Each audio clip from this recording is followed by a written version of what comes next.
Good morning, everybody.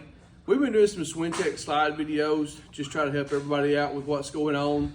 We know that sometimes the Schwintek gets a bad rap, but we feel like if you can keep them lubricated and know what to do if they get sideways on you, that it helps out a lot. We've done some of the lubrication videos, and a lot of times if you call in, people will tell you if they get crooked on you to reset them at the switches inside, which is the in and out, in and out, in and out, and that is about 45% effective.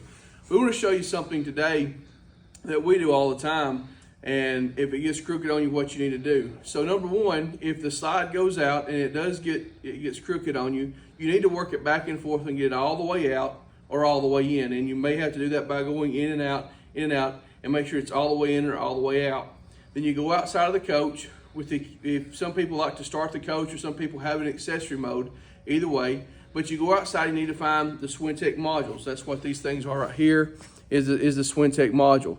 Now these will usually be located in the passenger side behind the wheel in one of those compartments there. Sometimes there's one on each side. Most times they're both over there together. And what you have here, I want to show you this. On the bottom here, this is where your motors hook up, and the wires will run directly from these motors or from this module, the hook here, and run directly to the motor. Then you have some power wires on each side. But the important thing is this: there's some information on here that we like to share with people.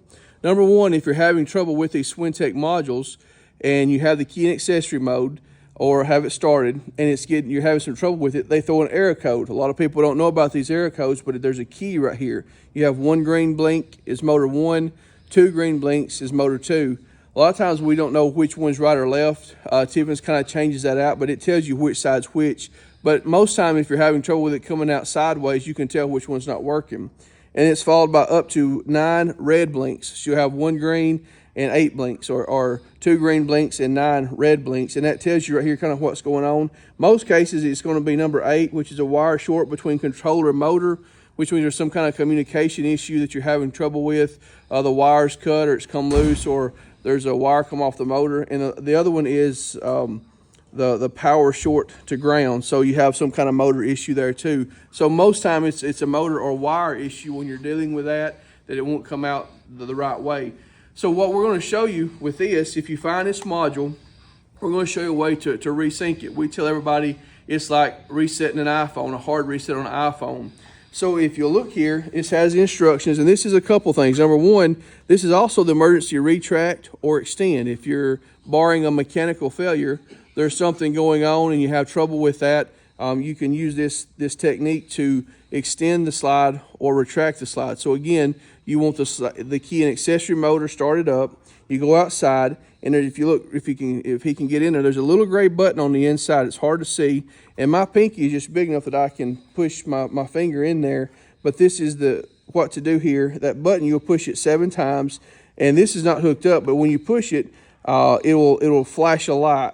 It's a red light, so you push it 7 times. On the 7th time, you hold it down for about 15 seconds, and this thing will start blinking red, green, red, green, red, green, red, green.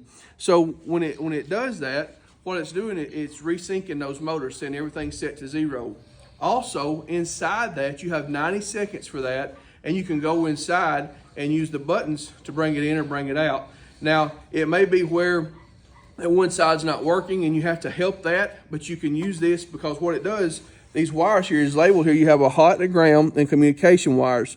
When you do this emergency override, it eliminates those communication wires and it just energizes the motor is what it does. It's the motor, it says to go in or to go out.